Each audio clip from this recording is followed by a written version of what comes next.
guys. Thanks for coming out and for covering us. Happy Labor Day. So on to game 2. All right, a new season. It's the Miami of Ohio season. Miami is a really good football team. You know, as you watch them against Wisconsin, but as we watch them last year, and they've been in the MAC championship game the last 2 years. Really, you know, Coach Martin is certainly an experienced coach who's won a lot of games. He's won everywhere he's been. You know, a lot of respect for him and the way he runs his program. Their quarterback is a transfer, DeQuan Finn, who's you know, a 7th-year senior and leads the country in touchdowns. You know, 93 touchdowns involved. They get their running back last year, who had coming back from a torn ACL. And then a lot of different guys, new guys on offense, you know, 4 transfer receivers, transfer offensive linemen.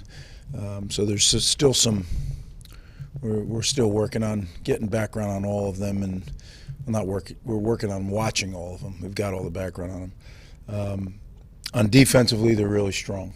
You know, they have a lot of players returning. They've played really good defense the last 4 years. They've played, you know, top 40 defense and in some cases top 20 defense. So really good. They don't give up easy points. They make you earn everything. The number 20, I think his name is Trick, was a little bit of a game wrecker last week. So we got to make sure we know where he is. And then special teams, you know, it's always been a part of Coach Martin's formula, very similar to ours.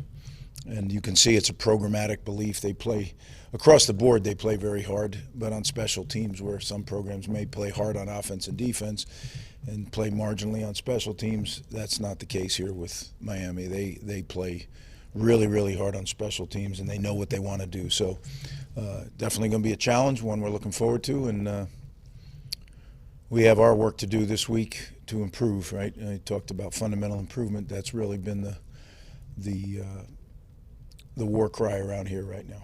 So I'll open up for questions. Just didn't get a chance to ask you this after the game, but Dante Chin getting the start at left tackle, I guess, what did he show you kind of to earn that spot, to earn that role, and how do you feel like he performed?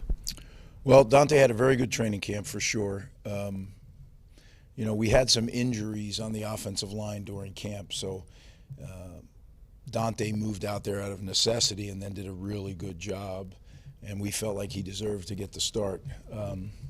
We'll see. You know, I think it's going to be, like I said earlier, those 3 guys are going to rotate, and we'll see how it ends up.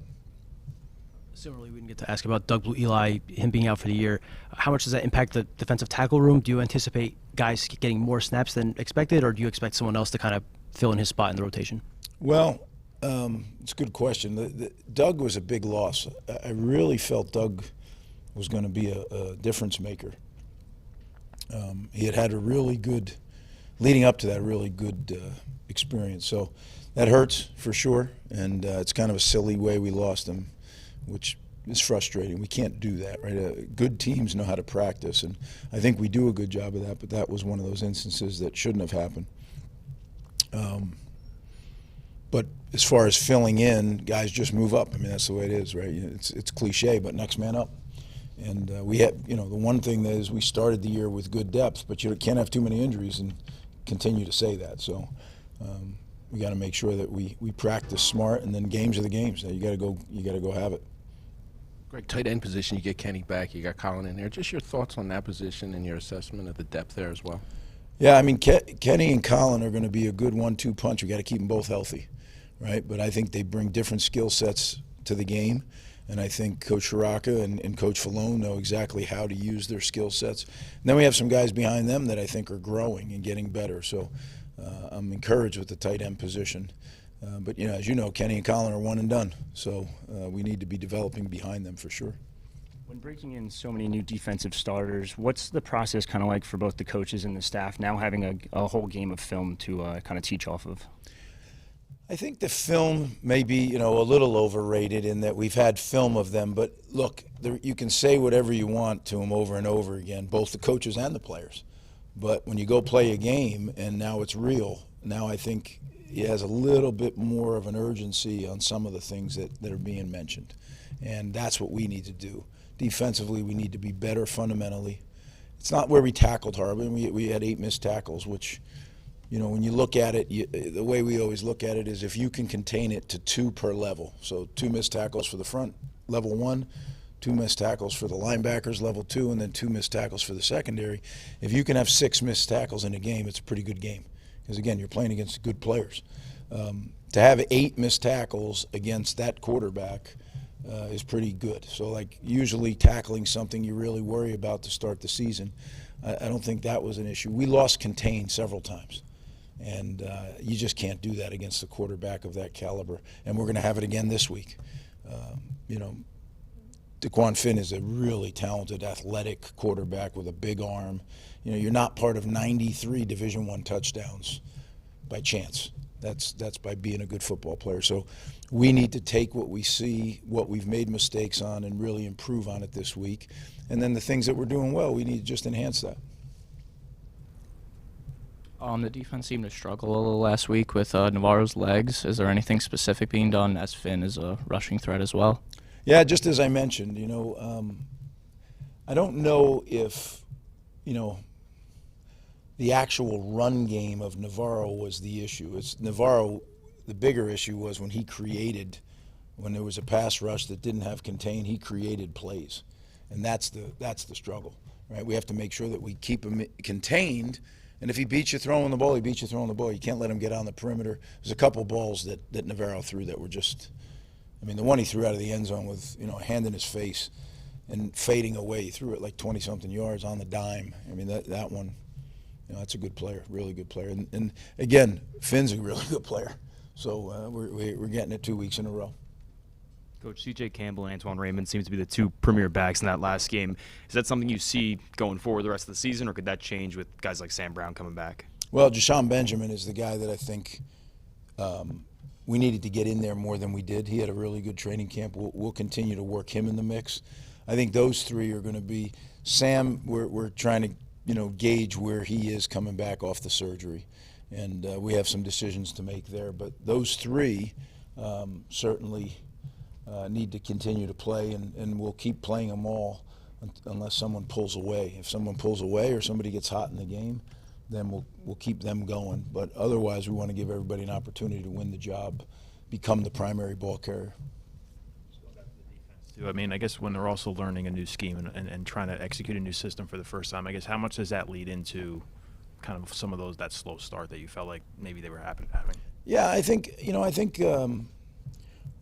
as I said after I don't think we're far off, but sometimes that final piece is the hardest piece, right? And we have to do a better job as coaches, making everything crystal clear and then holding them accountable to that. I think there were some things that weren't crystal clear that we need to clean up, exactly how we want to play this, how we want to play that. And, I can promise you we've been working hard to get that cleaned up, and, but you won't know until you go out and play again on Saturday. And hopefully we can make improvement. It's about incremental improvement every day.